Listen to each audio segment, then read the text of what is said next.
Wow, there are a lot of gear Karens out there. This is a reaction video to a reaction video that I made, I don't know, almost a year ago, but it's starting to come back up because this guy made a reaction video. And I'm not going to say anything negative about the guy. I don't know the guy. He seems like a very nice guy. What I don't appreciate is putting words in my mouth or saying things that I said things that I didn't say.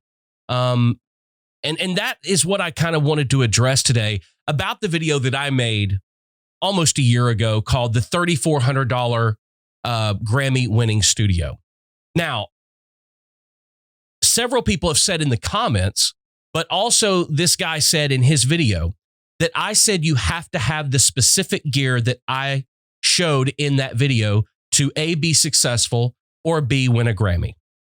For any of you that have watched that video, if you haven't, you'll know that I never said either one of those things. If you haven't seen the video and you would like to go watch the video, go have a look at it. Never in the entire video did I say you have to have this specific gear in order to be successful as a producer or a songwriter or an engineer or anything else having to do with studio production. I also said you don't have to have this specific gear to win a Grammy. Things I never said, but everybody is saying that I said. What I did in this video was picked out the Billie Eilish record that her and her brother Phineas did, and the exact gear that they used to make that record, I highlighted in this video to say to you that there are a lot of you out there that want to achieve that level of success. No, you don't have to win a Grammy to be successful. I've been extremely successful. I've never won a Grammy. I've been nominated, but I've never won one. To say that I think you have to have this specific gear in order to win a Grammy is ridiculous, or that you have to be successful, or that you have to win a Grammy to be considered successful. I never said any of those things. I've never said any of those things in anything that I've ever done, whether it's the podcast or YouTube videos or speaking at conferences. I've never said any of that because I know it's not true and I don't believe it. And I know so because it's not true in my own life. I want to go over some of the points that I talked about, especially when it comes to the interfaces. Apparently, a lot of people have an issue that I think the Universal Audio Apollo line of interfaces are superior to a lot of other interfaces. First off, that's my fucking opinion. And you may have a different opinion. That's fine. We're all allowed to have our own opinion, even in the world that we live in today. And regardless of a popular opinion as it is, we are individuals. We are allowed to have our own opinion. We're allowed to express our own opinion. If you don't agree, that's totally fine. I believe and especially for my mobile rig, because here's where I come from. I come from large format consoles, Neve consoles, SSL, API. I come from an analog world. I've never been an in-the-box producer, so to speak. So when Universal Audio came out with their Apollo line of interfaces, I don't know, 6, 7, 8 years ago, may even been longer ago than that now. I had one of the first ones. I didn't like it that much, so I sent it back. And I went back to using Apogee, which I used for years. I still have 2 Apogee Symphonies in this other room over here.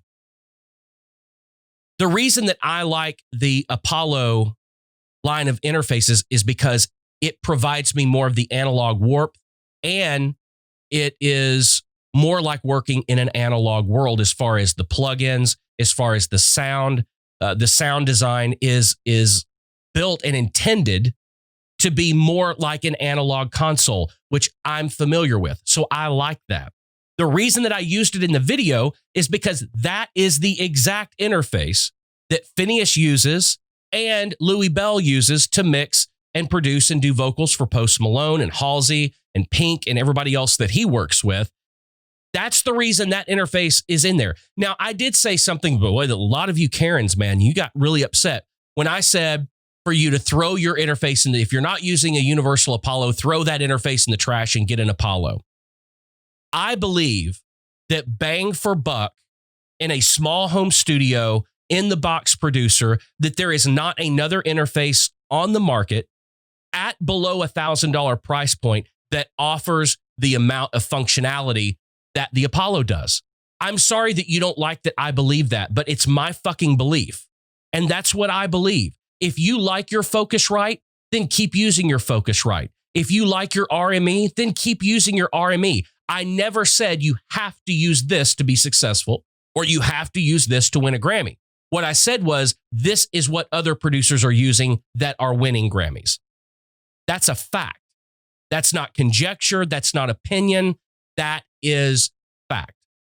There were a lot of people in the comment section that felt that in my response to them that I was being condescending. And bless your little heart. I'm so sorry that you felt that I was being condescending to you. Most of the time, I find when people feel that somebody is being condescending, that you've self-imposed yourself up on a high horse. So you kind of already see yourself up here at this level. And when somebody else doesn't recognize your self-imposed stature, that you feel like you've been condescended towards. If you feel that way, I'm sorry, but there are a lot of other YouTube channels out there. Feel free to go be not condescended to by those people. I'm fine with that and totally happy. So when I say this, I'm probably going to get accused of being condescending even further, but this is the truth. These are facts. At the level that I work with, the artists that I work with, that I produce, the songwriters that I write with, the songwriters that I produce, their demos and everything else for major publishing companies. Here's what I want to tell you. You're not going to walk into any major commercial recording studio used in Nashville and find a Focusrite interface. You're not going to walk in and find an RME Babyface or really RME at all. What you're going to walk in, you're going to find are Universal Audio Apollos. You're going to walk in, you're going to find, of course, still, because a lot of people still using Pro Tools HD, you're going to find Avid interfaces. You're going to find Symphony, Apogee Symphony Mark IIs or even Mark Is. You're going to find a lot of Lynx Auroras. These artists are used to walking into commercial recording studios that they know have a track history of producing great sounding music because of the gear that they use and the engineers and the talent that come out of those studios. So I, as a studio owner, and I have one of these artists coming in, I'm not going to let them walk in and let them find a Focusrite interface because they know this business. Now, between you and me, we know that, is there really that much difference? No, there's really probably not that much difference. And you can get successful results with a $300 interface. You can get successful results with a $5,000 interface. We know that. We understand that. But at the level of the game that I play it, I'm not going to let a multi-platinum selling artist walk in to work with me and see that I'm using a cheap interface. It's a mental thing. You can like that. You can not like that, but that's the truth. We all think quality first, and we assimilate quality with things that cost more money. I'm sorry, that's not me saying, that's just the way that it is. Same thing with microphones. Shure SM7B. I love the Shure SM7B. I said on there that I loved it. I didn't say you had to have this microphone to win a Grammy. I didn't say you have to have this microphone to be successful. What I said was that I like this microphone. Oh, and by the way, it's what was used on those projects. But the same thing goes, I'm not going to have an artist come into my studio to do vocals. I'm not going to set up a 414. I'm not going to set up a $250 SE microphone. Nothing wrong with those microphones. If you're getting the result that you want, more power to you, and the end result is all that matters. But I'm not setting up a $300 microphone for a multi-platinum selling artist that's coming in. Why? Because through the last 10 years, 12 years of their career, they've walked into studios and they've either used a U87, 67, a vintage 47, or a 251. They are used to knowing what expensive gear looks like and what expensive gear sounds like. So when they walk in my studio, why in the world would I have a cheap interface and a cheap microphone for a platinum selling artist to sing on? That's just stupid. It's not business sense. Now, I could have a cheap interface and I could have a cheap microphone set up and I could spend 45 minutes talking to that artist about it's really not going to matter. And every single minute that goes by, I'm going to become less and less legitimate in that artist's mind because in their mind, they're still associating quality with price point. I think it's and I'm not, like I said, I'm not trying to be condescending. I'm telling you the truth. And if you think about what I'm saying, you'll know exactly what I'm saying is true. I believe that the universal audio line of interfaces are some of the best interfaces on the planet. I still think Apogee makes great interfaces. I think RME makes great interfaces. I'm sorry for you Focusrite people. I'm not a Focusrite fan. And guess what? That's okay. By the tone of some of you guys in the comments, you don't like universal audio. And that's okay too. I didn't say, nor did I ever say that you had to have this specific gear. Ever. Now, a lot of you in the comments are saying that. This dude on his video is saying that I said that you have to have this gear in order to be successful, and you have to have this gear. I never said that. I never said anything of the kind. The closest thing I came to that was talking about the interface, because I truly believe at $900, if you're going to go buy a $300 Focusrite, if you're going to go buy whatever else, I would think that when you look at what the Universal Audio Apollo line of interfaces offers, that when you come to talking about the UAD plugins being able to track in real time with as many effects as you possibly want to get that sound in the room that you're wanting, I think that's more valuable than anything Focusrite or RME has to offer. That's my opinion. Now, will a Universal Apollo Audio or Universal Audio Apollo Twin Duo be the back end for a complete tracking and professional studio? Absolutely not. You need more I/O than that. In my studio over here, I've got two Apollo 16Xs daisy chained so that I've got 32 channels. That also gives me 12 cores of processing.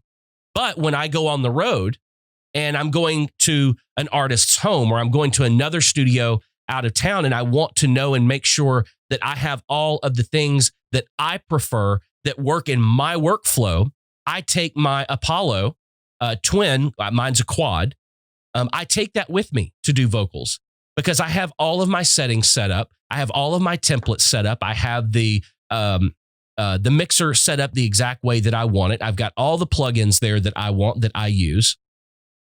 It's my preference.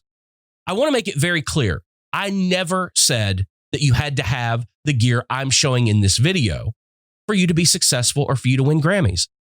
I know 150 to 200 Grammy winners, and maybe 20% of them are using the Apollo line of interfaces. So I never said it because I know it's not true. So please don't be misled when it comes to that.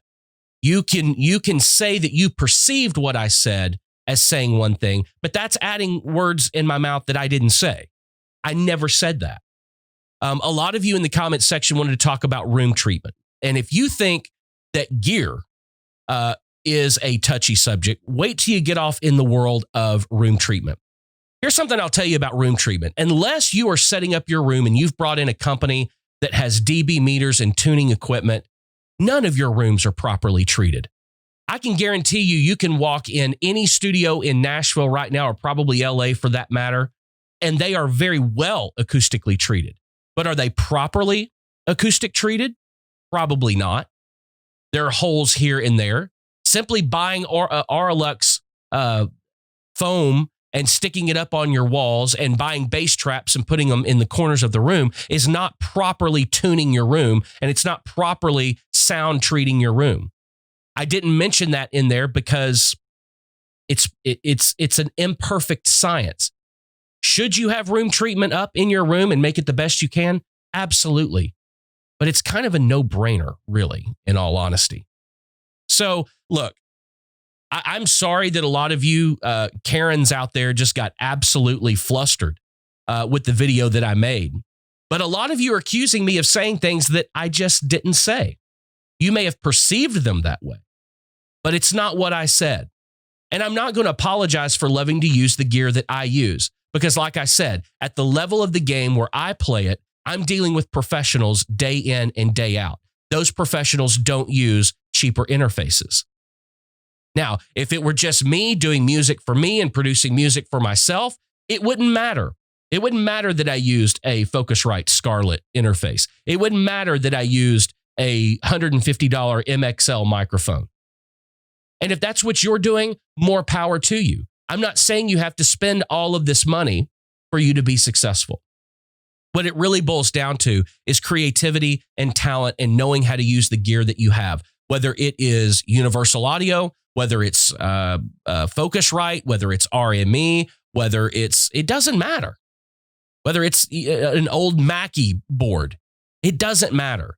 It's your talent and knowing how to use the gear and having some creativity and knowing how to bring that creativity and transform it into a product in your studio.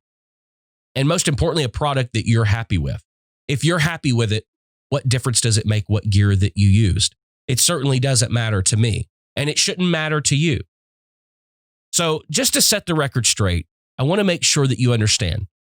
Please don't listen and read a thumbnail and take it as the gospel truth, because what he's saying that I said, you'll find that I actually never said. And I'm sorry if you disagree with my choices on the gear that I like, but you know what? It's the gear that I like.